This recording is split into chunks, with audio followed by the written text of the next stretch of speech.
بني الإسلام على 5 أركان في الدين: صوم وصلاة. السلام عليكم ورحمة الله وبركاته.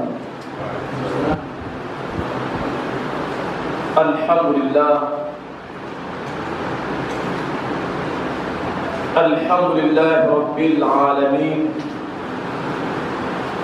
والعاقبة للمتقين،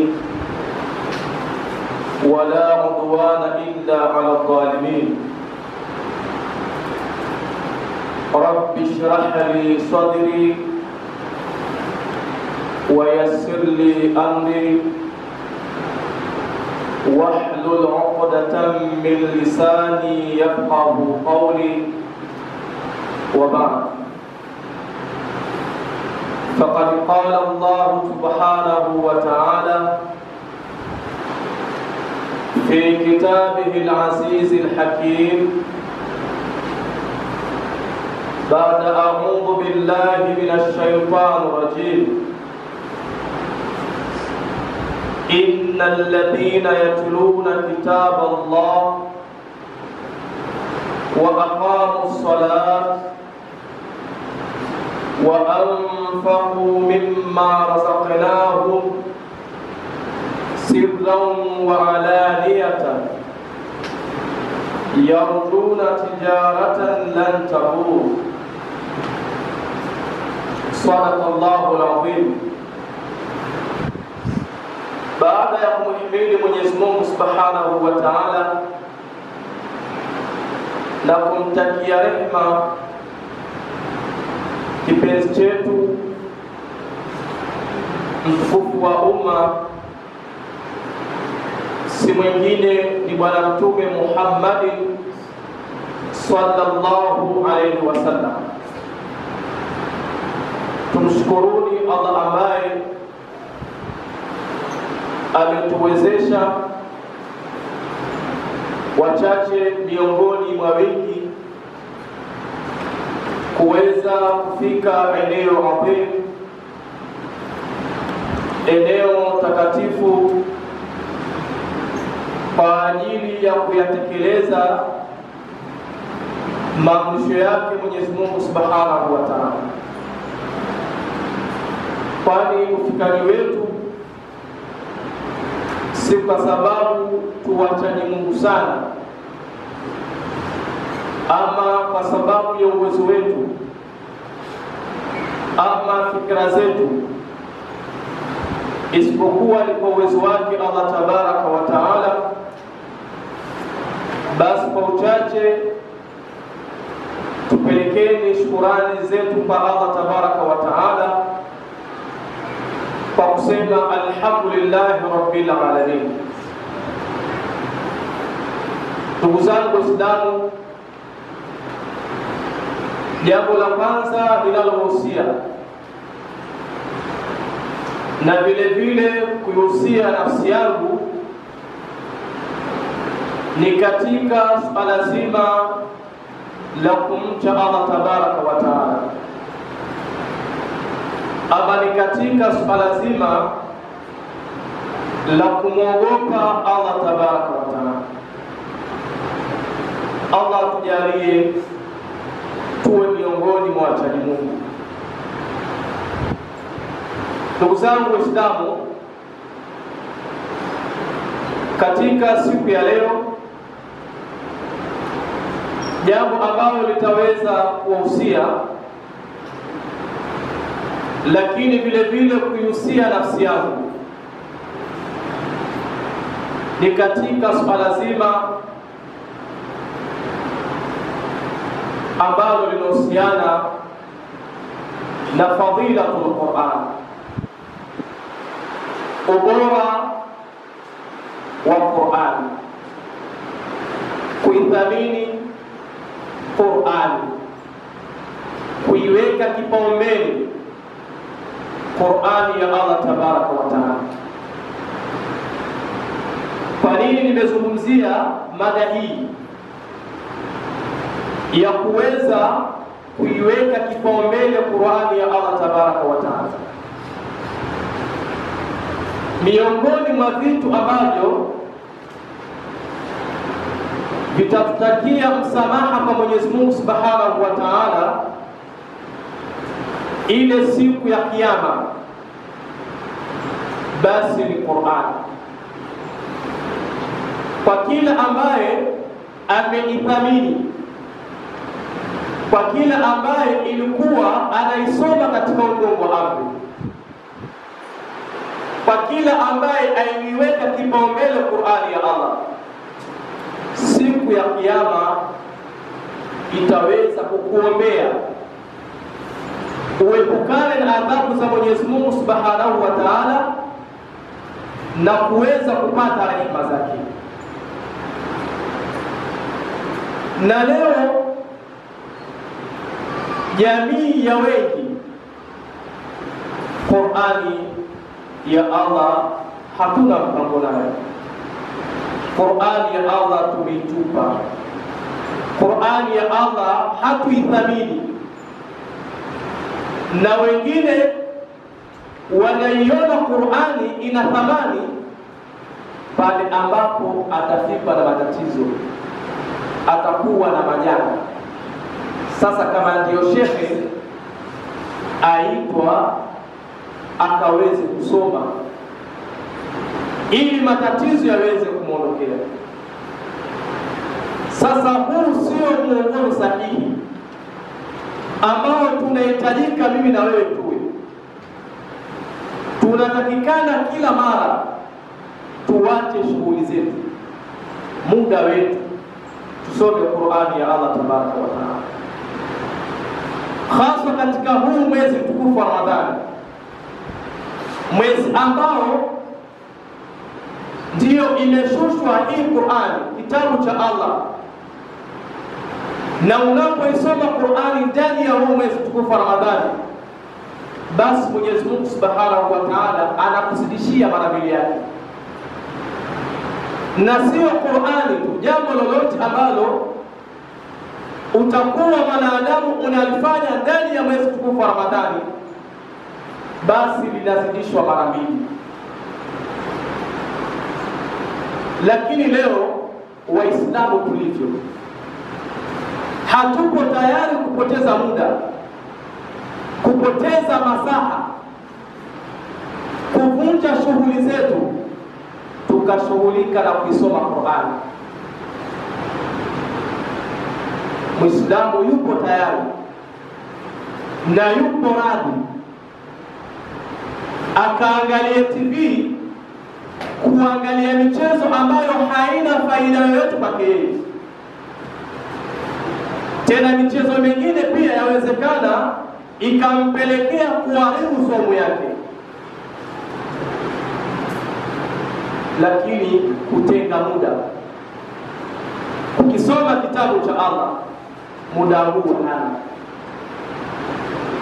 Na wengine pia kufika huu mwezi mtukufu wa Ramadhani, badala ya kukithirisha kuisoma kwa wingi Qur'ani ya Allah Tabaraka wa Ta'ala, ndio katafuta karata mpya ili akacheze. Anakuambia ngoja nikapoteze wakati, nikapoteze muda.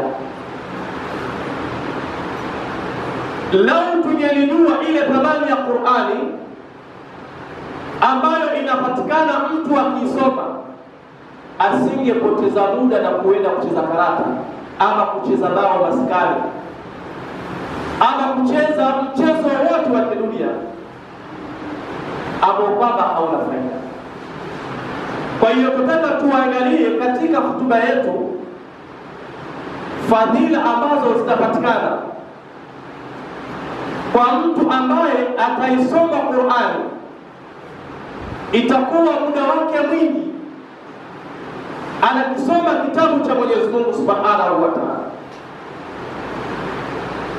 Allah anatuambia ndani ya Qur'ani katika sura Fatir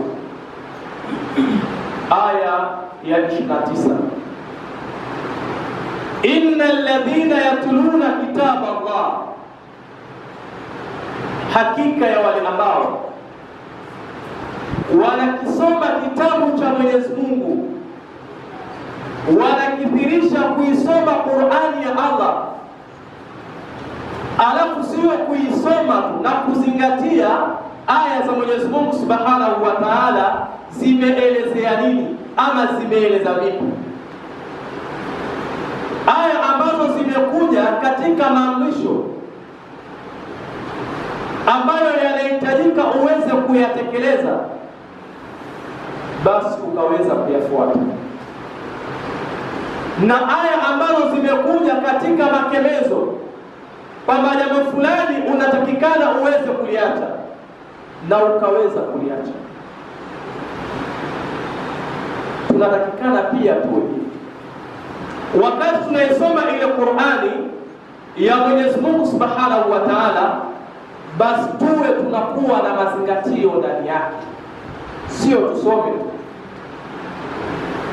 Kwa hiyo Allah Tabaraka wa Ta'ala anasema ya kwamba innal ladhina yatluna kitaba Allah, hakika ya wale ambao wanakisoma kitabu cha Mwenyezi Mungu Subhanahu wa Ta'ala, wamekiweka kipaumbele kitabu cha Mwenyezi Mungu, wamekithamini kitabu cha Allah Tabaraka wa Ta'ala. Muislamu akawa anaacha shughuli zake, anaacha harakati zake, anavunja muda, ikawa wakati wowote ameshika msaafu anasoma maneno ya Mwenyezi Mungu Subhanahu wa Ta'ala. Wa aqamu salat, kisha wakaweza kusimamisha swala. Wa anfaqu mimma razaqnahu, na kisha wakatoa sadaka kwa vile ambavyo tumewapa sisi. Allah anasema hivi. Kwanza wakakisoma kitabu cha Mwenyezi Mungu, kisha wakasimamisha swala tano kama alivyoamrisha Mwenyezi Mungu Subhanahu wa Ta'ala. Sio uswali vile unavyotaka wewe, swala imeweza kuwekwa katika muda maalum. Kwa hiyo hivi ni vipengele vitatu ambavyo vimezungumziwa ndani ya aya hii. Kwanza ameelezea katika swala zima la kuisoma Qur'ani ya Mwenyezi Mungu, lakini pili akaja kuelezea katika kusimamisha swala tano. Jambo la tatu akaweza kuzungumzia kuhusiana na kutoa vile ambavyo Mwenyezi Mungu Subhanahu wa Ta'ala ameweza kutupa. Sasa kwa muda wetu hatuwezi kuzungumzia vitu vyote ambavyo vimeelezewa ndani ya aya hii, isipokuwa jambo ambalo tutaweza kulizungumzia ni katika kuhusiana na kuisoma Qur'ani ya Mwenyezi Mungu Subhanahu wa Ta'ala, jambo ambalo leo katika jamii wamelipuuza, katika jamii wamelidharau, katika jamii wameipiga Qur'ani ya Allah mateke, hawana mpango nao kabisa. Kuisoma haisomi na kuisomesha pia haisomeshi, na kule kukaa Muislamu akaisikiliza Qur'ani ya Allah Tabaraka wa Ta'ala, Muislamu pia mda ule hali. Inna lillahi wa inna ilayhi rajiun. Tunaonyesha kwamba sisi ni kiasi gani tumeidharau Qur'ani ya Allah Tabaraka wa Ta'ala. Na ukitaka uone kwamba sisi Waislamu kitabu cha Mwenyezi Mungu tuko mbali nacho na tukidharau, tuangalie katika majumba yetu leo. Qur'ani imewekwa kipaumbele. Nani leo hii katika mwezi mtukufu wa Ramadhani amefungua redio katika nyumba yake akisikiliza Qur'an? Atakwambia hana, na wala hana mpango wa kuweka Qur'an. Lakini huyu amejaza katika flash yake bongo flava, taarabu. Yeye mwezi wa kutuma na kuiweka kipaumbele Qur'ani ya Allah, nyumba inalia mziki kuanzia asubuhi mpaka jioni, kuonyesha kwamba sisi na Qur'ani tupo mbali nayo sana, hatuithamini na wala hatuijali na wala hatuiweki kipaumbele. Vipi majumba yetu yatakuwa na baraka? Vipi majumba yetu yatakuwa na neema? Na ndio maana leo hii hata katika majumba yetu Ibilisi ndio maskani yake, ametawala Ibilisi.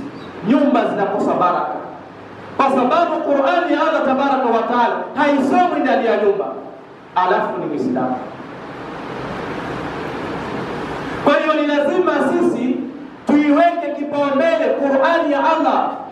Muislamu, nyumba yako wakati wowote ilie Qur'an, isome Qur'an. Lakini CD hizo sisi hatuna. Tuna CD za vichekesho, CD za kuonyesha mambo ya ajabu ajabu. Tena wengine pia wana eti kuchafua Uislamu na kudharau. Alafu Muislamu akaa asema komedi yule nampenda sana.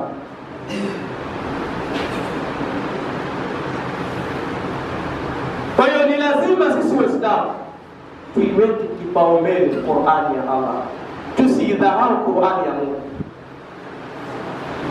Na ili uone kwamba sisi Waislamu Qur'ani hatuna mpango nayo na tuidharau kweli kweli, rudi katika watoto wa madrasa nao. Yeye kuisomesha haisomi, kuisoma haisomi, na kule kuifundisha pia haifundishi. Angalia mtoto anapoandaliwa kwenda madrasa, muangalie mavazi yake, utamkuta nguo ambayo ana wiki nzima ndio ambaye anaenda madrasa. Rudi katika mfuko anaotilia juzuu ama mushafu, yani mfuko ambao kwamba umeenda kununua mandazi, ndio mtu avunda kwa mtoto. Ni kuonyesha kiasi gani sisi Qur'ani ya Mwenyezi Mungu Subhanahu wa Ta'ala hatuithamini. Rudi sasa aambiwe kuna ada. Sidhani kama kuna madrasa kwamba labda imefikia ada shilingi 10,000, shilingi 5,000 imezidi 5,000, 3,000. Tena 5,000 hiyo inawezekana ndani ya nyumba ni watoto zaidi ya 5 ama 10. Mwalimu kafanya tafsiri kwamba kwa sababu ni wengi basi tuwe shilingi 5,000. Lakini mzazi pia kwa kutokujua thamani ya Qur'ani, wasikia 5,000 Qur'ani yauzwa.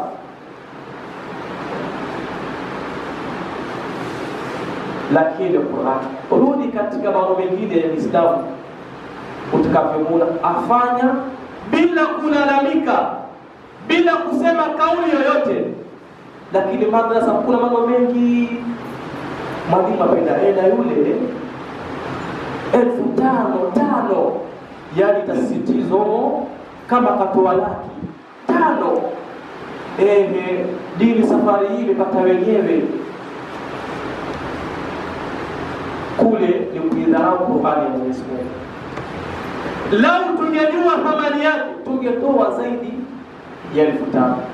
Lakini kwa kule kutojua thamani yake, ndio pale tunapoambiwa ada ni shilingi 5,000 ama 2,000. Kwa ustazi, maisha magumu, jua nimekaza kidogo, nivumilie. Mwingine sasa kwa kuona haya mtoto anayewa zaidi ya miezi 2 ambakisha nyumbani, mwalimu nivumilie mpaka atakapolipa ada. Huku ni kuonyesha wazi kwamba sisi Qur'ani ya Mungu hatuithamini. Qur'ani ya Mungu leo hii twaithamini. Mtu akiwa na jambo lake ni harusi, ndio sasa watu wanaithamini. Mwite shekhe asome, aje afundishe ndoa. Shekhe kama siku ile ukuwe kupanda Prado, ndio utawekwa safu ya mbele. Sasa usiombe Mungu watu wakawai kuozesha kule, utaona bodaboda kwa miguu, thamani yako ipotea. Wapo wanafanya vitu kama hivi. Yaani Qur'ani ni pale mtu anapokuwa na jambo lake. Kwa na jambo lake, mtoto kapandisha mashtari huko, atafutwa shekhe sasa. shekhe twende huku, kuna nini? Kuna mashetani. Qur'ani ndiyo yaonekana umuhimu wake. Kwa hiyo Waislamu tusiishi katika hali kama hii, kwamba Qur'ani tunaiona umuhimu pale ambapo tunafikwa na matatizo. Kusoma hatutaki, kuwafundisha watoto pia hatutaki. Na uone kwamba sisi hata watoto hatutaki kuwafundisha Qur'ani. Rudi katika zile siku za weekend. Mzazi ndio amepata msaidizi. Utasikia ustadhi na kuomba ruhusa mtoto atakayesaidie kuchota maji.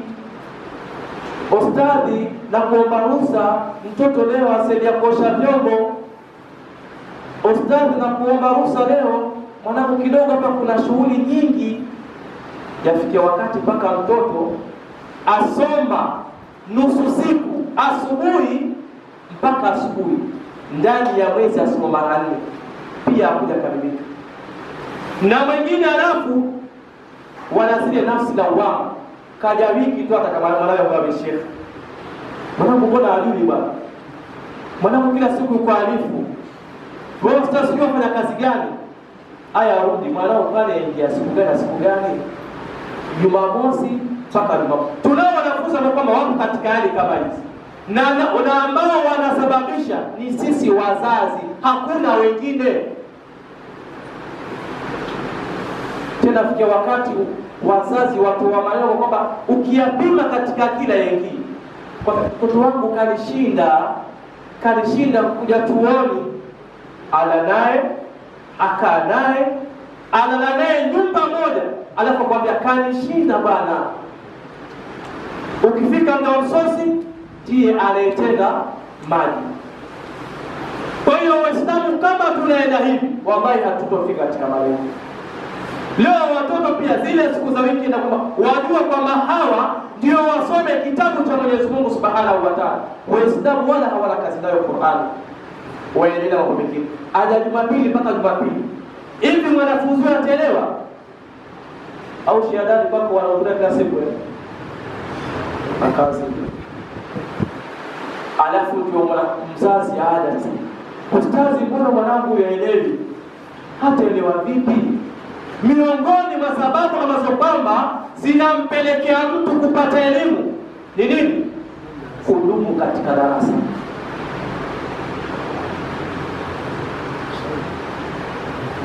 Wewe kudumu. Yaani wale Jumapili kama vile da kanisani, ama vile kama wale ambao kwamba waswali swala za Ijumaa mpaka Ijumaa. Wakishatoka hapa, asalamu alaykum wa rahmatullahi wa barakatuh, tuna tena Ijumaa msikiti Kwa hiyo mtu anakuja Jumamosi mpaka Jumamosi, pia haikamiliki, na akija pia kachelewa. Sasa nakuja samahani kidogo mtoto wangu atachelewa, kwa hiyo niwe radhi. Mwalimu utafanyaje? Maana wapewa taarifa, sio ruksa. Maana ruksa inakuja kabla ya jambo kufanyika. Leo wapewa taarifa, ustazi inakuomba ruksa, mwanangu yuko nyumbani kidogo hapa atachelewa kuja. Utasemaje? Utakataa na hajafika madrasa. Mbona kule shule kwa nidhamu? Yaani mtu kama ana jambo mtoto wake ana dharura kweli ataenda kule, faidi ama jela akafungwa. Maana ndio sehemu ya kutengenezwa maadili. Mtoto anafundishwa imani mpaka anaacha uwizi, kutofanya ujambazi, kutohudhuria madrasa, kujenga misingi sahihi. Wanakuta mtoto siku 3 na vutabani. Mtoto ni mdogo hata balehe aanza kujifundishia chooni kule, maana tafuta sigara, karatasi na lisokota. Ona ni ishara mbaya. Lakini bali tunawachia wenyewe. Yafikia wakati mpaka mtoto sasa anakuwa ni mama katika nyumba, anasema kauli za juu, na baba kawa kimya, sema uone. Maana mtoto ndio kafuta bangi, jicho jekundu, utasemaje wewe? Ndio pale wamgombesha amgeuke, wasema basi baba hamna tatizo, bwana ndio hivyo tu. Maana wajua hapa ni msala, atanipiga kweli vitamo.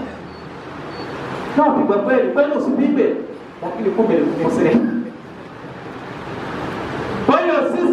tuweze kufanikiwa, tuisome Qur'ani ya Mungu, tuwasomesheni watoto. Hawa watoto wallahi tusipowakazalia kukisoma kitabu cha Mwenyezi Mungu Subhanahu wa Ta'ala, hawatakuwa na heshima na yoyote,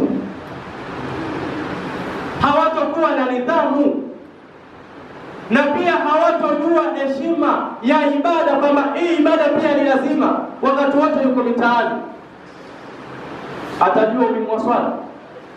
Inna alladhina yatluna kitaba Allah, hakika ya wale ambao wanakisoma kitabu cha Mwenyezi Mungu, wanakithamini kitabu cha Allah, wamekiweka kipaumbele kitabu cha Mwenyezi Mungu Subhanahu wa Ta'ala ambayo ni Qur'an,